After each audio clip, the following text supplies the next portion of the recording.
et bienvenue à cette édition d'Info.tvC l'Express de ce mardi 20 octobre. On a fait le tour de l'actualité provinciale, régionale et locale pour vous ramener tout ce qui vous touche les matapédiques. Je suis en compagnie de Zoé Huitala, notre journaliste. Bonjour Zoé! Bonjour Émilie! Donc Zoé, on va commencer avec les chiffres de la COVID pour la région.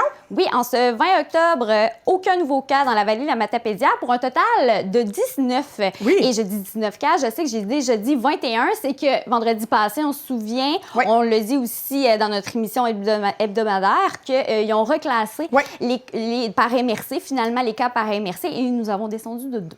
Donc, 19 cas, on ne sait pas combien d'actifs. Non. Par contre, pour le Bas-Saint-Laurent, on sait combien il y en a de rétablis maintenant. Oui, bien là, un nouveau cas dans le Bas-Saint-Laurent. Aujourd'hui.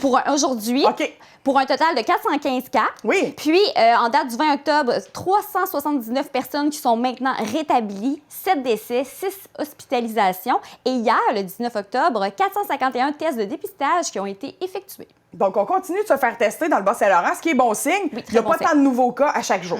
Ça va quand même assez bien. On nous conseille aussi de nous faire vacciner contre la grippe saisonnière. Oui, depuis hier, le 19 octobre, on peut prendre, c'est sur rendez-vous seulement. Oui. C'est les vaccins, il ne faut pas oublier que les vaccins sont gratuits encore cette année pour les 60 à 74 ans. Oui. Et aussi, il y a un fort achalandage, donc c'est vraiment important de prendre un rendez-vous. Puis, les personnes qui sont fortement recommandées à avoir ce vaccin, c'est les gens qui ont une maladie chronique comme le diabète, des troubles immunitaires, une maladie cardiovasculaire et respiratoire ou rénale. Donc, oui, effectivement. Donc, les gens qui sont finalement peut-être une santé un petit peu plus fragile, ils devraient se faire vacciner. Oui, donc vous avez vu le numéro en bas de l'écran. Le Bas-Saint-Laurent devient la première région FAB région au Canada. Oui. Qu'est-ce que ça veut dire, finalement, tout ça? Oui. C'est que le Bas-Saint-Laurent, on s'engage finalement à atteindre 50 d'autonomie alimentaire, énergétique et manufacturière d'ici 2054. Le réseau de Fab City est composé de 31 villes et régions dans le monde entier et nous sommes les seuls présentement, finalement, au Canada. Wow. Et c'est, par exemple, 2 grandes métropoles, par exemple, qui sont dans ce... Fab City. Fab City, nous, c'est Fab Région. C'est Barcelone et Paris. OK. Ce projet est coordonné chez nous est coordonné par le Living Lab en innovation ouverte du Cégep de Rivière-du-Loup. Wow! Bien, tout un défi pour le Bas-Saint-Laurent. Je pense qu'on est prêt à le relever. Avec la pandémie, on a vu qu'on pouvait mettre de l'avant la machine pour être autonome, autant alimentairement qu'énergétiquement. Ça a été une bonne pratique. Un côté positif de la COVID. Et donc, un point pour la COVID. Un point pour la COVID. Ensuite, c'est la Semaine québécoise de la réduction des déchets. Oui. Le nom, c'est réduction des déchets, c'est Éco-Marche Bas-Saint-Laurent. Finalement, puis c'est du 17 au 25 octobre 2020. On invite la population à ramasser les déchets sauvages. L'action, c'est de ramasser, trier et prendre une photo. On met ça sur les réseaux sociaux et on met mot-clic Éco-Marche Bas-Saint-Laurent, BSL, Éco-Marche BSL. Pourquoi prendre conscience des déchets qui se retrouvent dans la nature? Puis, on remplit aussi le formulaire qui est sur la page Facebook Éco-Marche BSL aussi. Puis, on invite vos amis à faire de même. Et prix de participation, il va y avoir des prix de participation par MRC. Puis, le dévoilement des gagnants sera le 26 octobre prochain sur les pages Facebook des MRC. Donc, une belle activité à faire cette semaine. Profiter du beau temps. Du beau temps, en tout cas, c'est relatif aujourd'hui. Mais profiter de l'extérieur et ramasser des déchets sauvages. J'ai aucune idée c'est quoi des déchets sauvages. À vous de le trouver. C'est aussi, décidément, le mois d'octobre, c'est le mois des semaines de quelque chose. Donc, c'est la semaine nationale des bibliothèques. Du 1er au 24 octobre 2020. Samedi, c'est fini déjà, mais je vous en parle pareil. Et on invite les gens à remplir le formulaire de participation sur la page Facebook de l'Association des bibliothèques publiques du Québec pour courir la chance de gagner un chèque cadeau d'une valeur de 50 $ de l'Association des libraires du Québec. Il va y avoir 3 gagnants et plusieurs activités ou si vous êtes en panne d'idées de lecture, ou aussi il y a plusieurs activités qui sont en ligne finalement sur la page Facebook de l'Association des bibliothèques publiques du Québec. On a aussi une super projection d'un documentaire qui s'en vient là, dans la vallée de la Matapédia grâce au cinéma Figaro. Oui, projection du documentaire Femmes à 13h30 demain, le 21 octobre. Collaboration entre le centre, avec le Centre des femmes, Centre de femmes de la vallée de la Matapédia. C'est un événement gratuit pour les femmes de la Matapédia, donc très bonne nouvelle. Inscription auprès du Centre de femmes et vous avez les coordonnées en bas de l'écran. Super, ben, belle activité ce mercredi après-midi. Ensuite, t'as fait la rencontre de Ariel Valade et Billy Guérette qui vont faire un périple en kayak. Puis, tu leur as parlé pour avoir des détails sur leur expédition. Oui, je leur ai parlé la semaine passée, mais tout de même, finalement, je veux juste vous faire quelques résumés parce que là, ça fait comme une bonne semaine qu'ils sont partis. Ils sont partis le 15 octobre. Alors, au lever du jour, le 15 octobre, ils sont partis de Lens à Benjamin, au Saguenay. Puis, la première journée, ils ont eu des forts vents de 50 km à l'heure. Wow. Puis, ils ont même pris une pause durant la journée là, pour prendre un petit reprendre leur souffle. La deuxième journée, la météo était plus favorable. Alors, ils ont atteint l'Anse-Saint-Jean dans la région administrative du Saguenay-Lac-Saint-Jean. Puis hier, ils ont fait dodo à Saint-Simon. Donc, les dernières nouvelles, c'était ça. Chez une personne qui les a invités parce qu'ils ne trouvaient pas d'endroit pour dormir. Ah, ça, c'est bien. Donc, vous allez voir aussi à la fin de l'entrevue, on dit que c'est possible de suivre leur parcours par une carte de géolocalisation. Ce signal est transmis quelques fois par jour sur la page Facebook Kayak 2020. Je suis présentement avec un matapédien qui se nomme Ariel Valade et son ami Billy Guérette qui s'apprêtent à faire 700 km de kayak. Salut les boys! Hello! Hello. Alors, vous partez demain matin, le 15 octobre. Vous partez du Saguenay-Lac-Saint-Jean. Précisément, vous partez d'où? On part de Lens à Benjamin. OK, parfait. Alors, vous partez demain, puis vous enlignez pour faire 700 km. Vous allez finalement jusqu'au Rocher Percé. C'est bien ça, en Gaspésie? Oui. OK. Est-ce que je peux savoir un peu votre itinéraire, finalement? Fait qu'on part, comme on avait dit, de Lens à Benjamin, qui est dans le secteur de l'Abbé. Puis on descend le fjord. Ensuite, on longe la côte nord jusqu'aux Escoumins. Puis on traverse le fleuve entre les Escoumins puis Trois-Pistoles. OK. Puis après ça, on se rend jusqu'à Percé en longeant la côte de la Gaspésie. OK. Puis là, juste pour que les gens le savent, là, vous êtes comme dans la même bulle, là, donc c'est normal là, parce qu'il présentement à cause de la pandémie.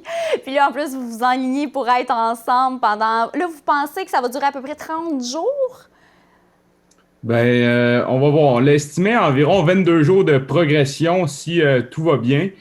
Puis là-dedans, on a une moyenne d'environ 30 km par jour. Mais ça va toujours dépendre des vents, puis tout ça, là, des conditions météo. Fait que, tu sais, ça se peut qu'il y ait des journées qu'on puisse juste pas avancer puis qu'on soit au campement. Fait que, on prévoit entre 3 semaines et 1 mois. OK. Oui, parce que, est-ce que vous avez déjà fait 30 jours de kayak comme ça? Pas consécutif, non. Non, c'est ça, non. Fait que vous savez pas comment que ça va aller finalement. Puis aussi, il y a aussi la météo. Des fois, ils vendent beaucoup, il pleut, donc il va falloir que vous évaluez tout ça chaque jour. Vous pensez faire 30 km par jour que vous m'avez dit? Environ 30 km par jour, oui. OK, c'est bon. Puis là, comment vous vous sentez? Là, présentement, là, vous partez dans moins que 24 heures. Vous vous sentez stressé ou vous avez hâte? On a très hâte, surtout hâte. Puis vous êtes connus, vous deux, vous êtes connus parce que vous avez fait une formation de guide d'aventure, les deux. Donc, je présume que vous êtes connus là? Ouais. On l'a fait ensemble. OK. Puis est-ce que c'est une idée que vous aviez pendant que vous étiez là-bas déjà de faire ce genre d'aventure-là? Bien, ça fait longtemps qu'on veut faire une expédition longue, là. Puis ça a donné que c'est cet automne avec la pandémie. Puis en plus, nous autres, on est en congé l'automne. Fait que c'est la saison pour la faire pour nous autres. Oui, c'est parfait. Puis au début, vous n'étiez pas supposé le faire dans le fleuve Saint-Laurent, là. Vous étiez supposé... vous aviez un autre genre d'idée, un autre genre de projet.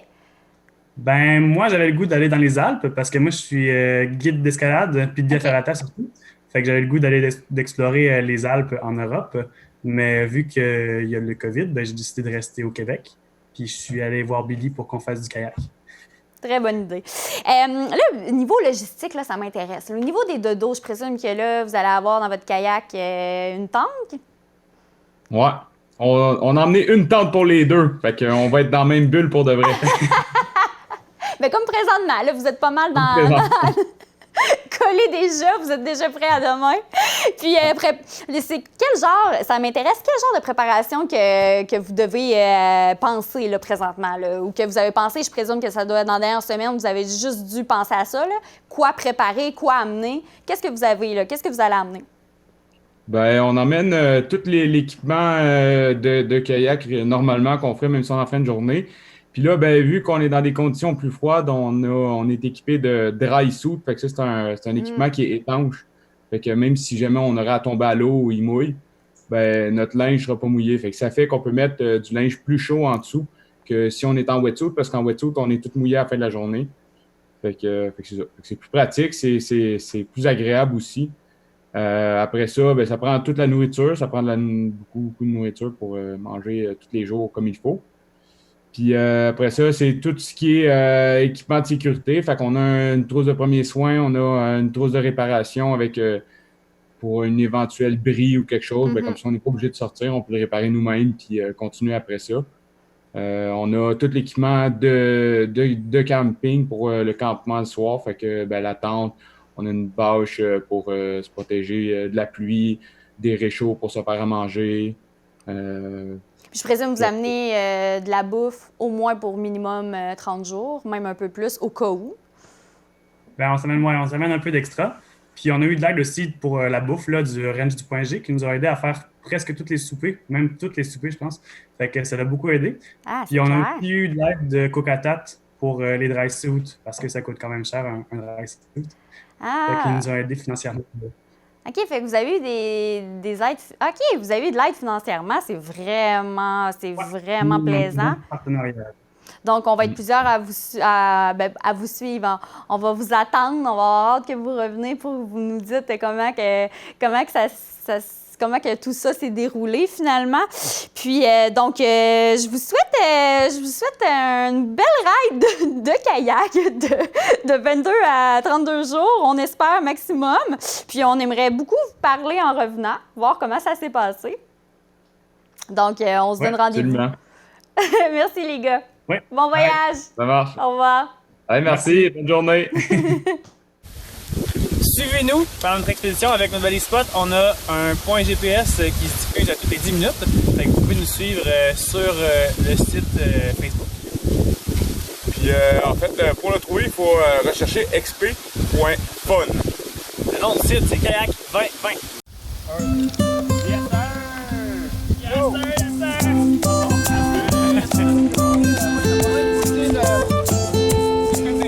sir! Yes, sir!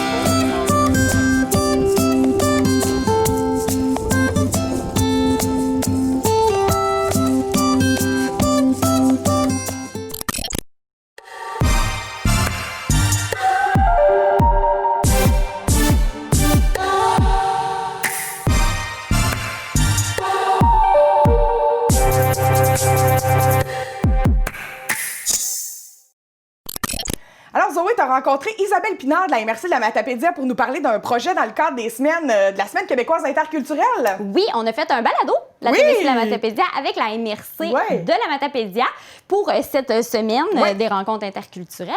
Donc, je vous laisse à l'entrevue. C'est la Semaine québécoise des rencontres interculturelles et la personne qui gère ça, cette semaine-là, dans la vallée de la Matapédia, c'est Isabelle Pinard qui est avec moi, qui travaille à la MRC de la Matapédia comme conseillère en attractivité. Alors, premièrement, cette semaine-là, ça se passe partout au Québec. Effectivement, oui, c'est une semaine nationale. C'est une semaine qui est gérée par le ministère de l'Immigration, de la francisation et de l'intégration. Et cette année, c'est la 18e année. 18e année, Oui, OK. quand même. Donc, ça fait... Puis là, je présume que... Ça fait quand même longtemps, mais je présume que cette année, à cause du COVID-19, c'est différent que les autres années. Bien, malheureusement, c'est différent, surtout dans la nature des activités qu'on peut proposer. Donc, malheureusement, on ne peut pas proposer d'activités où on favorise les regroupements, par exemple. Donc, on est beaucoup plus axé sur les activités en virtuel ou les activités qu'on peut faire à petit nombre très, très, très réduit. Mais idéalement, c'est ça. Tout est en virtuel cette année. OK. Puis là, l'année passée, vous saviez déjà, même avant le COVID-19, que vous vouliez faire, c'est vraiment une bonne idée, un balado, fait que ça a donné bien. Ça a bien Ça a bien donné effectivement. parce qu'on peut pas se rencontrer. Effectivement. Donc, je pense que l'année passée, vous avez fait des activités en prévision de sortir cette année un balado. Bien, en fait, c'était pas aussi clair que ça. OK. L'an dernier, on a fait une activité qui aidait des livres vivants. Donc, les gens avaient été invités à venir rencontrer. On avait 6 personnes immigrantes qui sont installées dans la région qui avaient accepté de faire des témoignages. On les avait fait à la bibliothèque d'Amqui, la bibliothèque Madeleine Gagnon, puis à celle de Causa-Piscale. Et à la base, on se disait, c'est sûr que ces témoignages-là, ça va être super intéressant, ça va être très enrichissant, ça va être inspirant. Puis moi, j'ai dit tout de suite dans ma tête, ça a été clair, il faut qu'on les enregistre, il faut capter ça, il faut garder une preuve de ça. Donc, j'avais fait affaire à vos services avec la TVC. Oui, parce qu'il faut dire, c'est la MRC de la Matapédia, finalement, vous, avec TVC de la Matapédia. C'est nous qui produisons, finalement, réalisons les balados. Oui. Donc, c'est ça. On s'est inspiré de ce qu'on a entendu pendant les livres vivants pour en sortir les extraits et en faire une trame dans le cours de nos balados de cette année. Mais ça va plus loin aussi dans les balados parce qu'on suit vraiment notre narrateur, qui se trouve à être Francis, qui travaille à la TVC, qui nous amène à réfléchir à comment ça se passe quand on migre en région. Donc, Francis, dans son expérience personnelle, l'a vécu. Oui, c'est vrai. Mais ça se passe comment quand on est une personne immigrante? Donc, on ajoute à C'est une cela... étape de plus, là, parce qu'il y a aussi la culture qui est différente. La culture est souvent. différente, l'adaptation sociale est différente, tout ce qu'il faut réfléchir à beaucoup plus de choses des fois pour s'adapter à son environnement. La langue, la culture, la religion, l'emploi, la nature de nos liens affectifs, des fois aussi l'amitié, l'amour, tout ça est complexe quand on arrive dans un nouveau pays. Donc, on voulait aussi, par l'expérience qu'on avait des gens qui sont venus en région, montrer ce que c'est aussi de venir en région. Parce qu'on le sait statistiquement, la plupart des personnes immigrantes qui arrivent au Canada ou au Québec vont s'installer dans des municipalités très urbaines. Oui. Dans des Comme, métropoles, Montréal, par exemple, il y a beaucoup de gens qui viennent d'ailleurs, d'autres cultures qui viennent vivre à Montréal. Puis on s'entend que venir déménager, venir vivre au Québec, à Montréal ou, par exemple, dans la vallée de la Matapédia, c'est vraiment différent. C'est très différent. C'est très différent au niveau de l'adaptation de son environnement. On fait juste penser à la recherche de logement, c'est différent. Le transport, ai-je besoin de mentionner que c'est énormément différent pour une personne qui arrive, qui débarque à Montréal. C'est facile d'une certaine manière de s'organiser, alors qu'en région, c'est plus complexe. Mais il y a aussi tout l'aspect réseautage aussi. Souvent, quand la personne immigrante va arriver dans une métropole, elle va peut-être plus facilement être en mesure de trouver des gens de, par exemple, sa communauté pour justement lui permettre d'atterrir, d'arriver. Oui, il y a différents quartiers aussi. Par exemple, si on parle de Montréal, il y a différents quartiers aussi où que les gens se tiennent comme, par exemple, le quartier Hochelaga, je sais, c'est beaucoup plus très québécois. Mais il y a d'autres quartiers dans Montréal que c'est plus, que tu peux trouver un peu plus des gens peut-être qui viennent de la même culture que toi. Bien, c'est ça. Donc, c'est très multiculturel, ce qu'on va moins retrouver, bien sûr, en région, où on est beaucoup plus homogène là, dans notre diversité.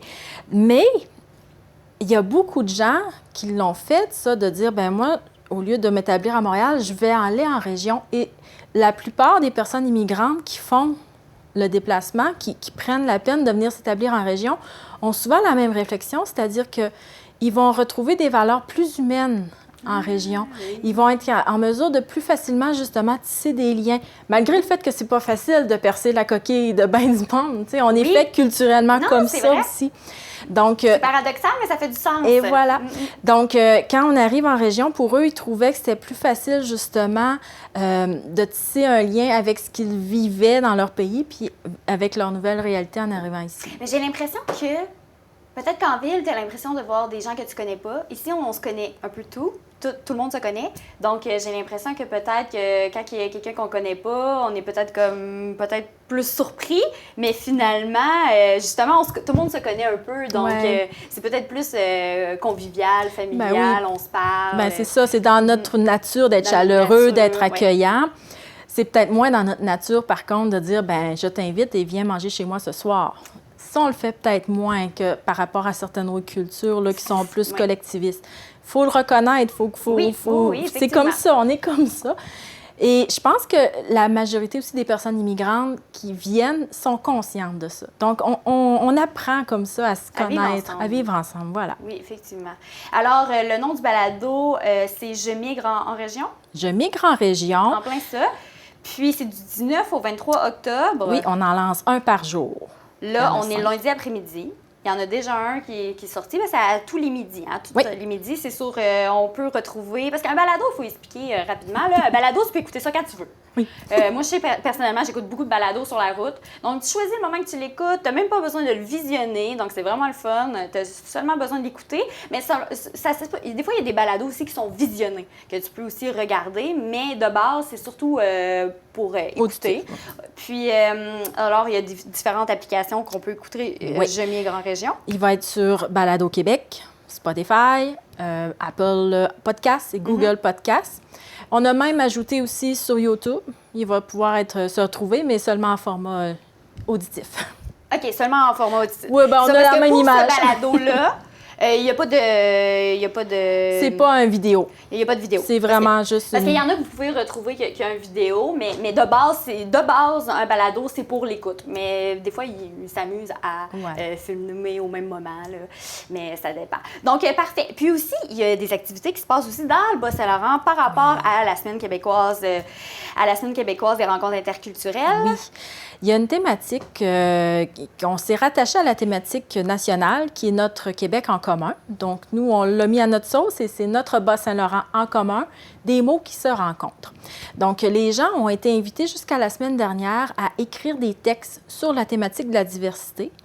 Et là, on a recueilli ces textes-là et on est à l'heure de les diffuser. Okay. Et chacune des ressources dans les 8 MRC du Bas-Saint-Laurent va les diffuser selon les moyens qu'ils jugent opportuns. Okay. Donc, ça sera vraiment différent d'une MRC à l'autre. Ici, je vous réserve encore la surprise. On est en train de prévoir tout ça, mais il est fort probable que sur la page de la MRC de la Matapédia, vous allez avoir accès à des textes, mais également dans on va l'annoncer éventuellement, mais dans divers lieux publics. Mais je vais laisser le mystère planer. Ouais. Parfait. Bon, mais donc, merci beaucoup, Isabelle Pinard, d'être la représentante de cette Semaine québécoise des rencontres interculturelles. Et puis, c'est vraiment une semaine très importante. On entend beaucoup parler aussi ces temps-ci de qu'est-ce qui se passe là, à travers, je dirais même pas juste au Québec, là, à travers le monde. Donc, je trouve que la semaine, là, elle prend tout son sens. Puis, merci d'être là. Merci à vous.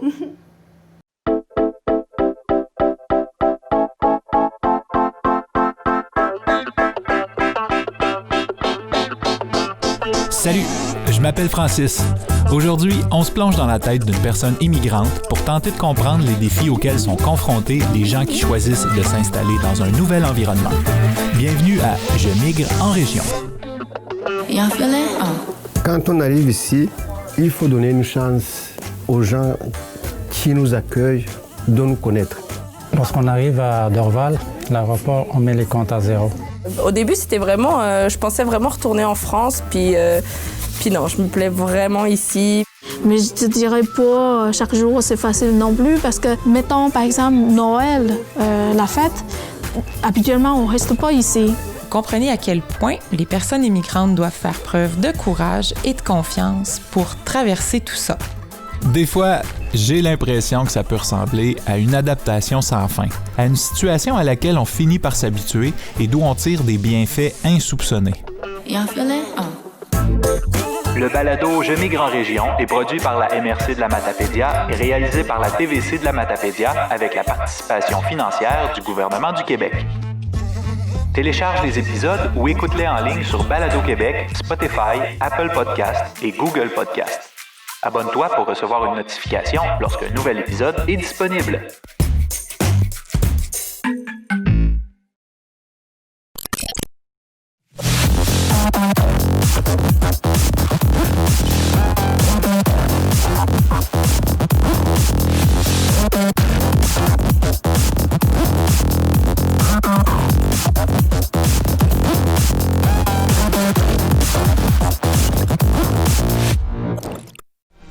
Informatique Bar-Est est responsable de l'entretien du matériel informatique de votre TVC. Informatique Bar-Est, vente et réparation d'ordinateurs, services commercial et résidentiels. 418-629-INFO. Alors, c'est ce qui conclut notre émission d'aujourd'hui. Merci beaucoup, Zoé. On se revoit vendredi pour faire le tour de l'actualité de ce qui s'est passé cette semaine. Oui. Super, merci beaucoup. Et vous, à la maison, je vous donne aussi rendez-vous vendredi 17h pour Info.tvc, l'édition l'hebdo d'1 heure. Merci beaucoup d'avoir été des nôtres. Passez une belle semaine.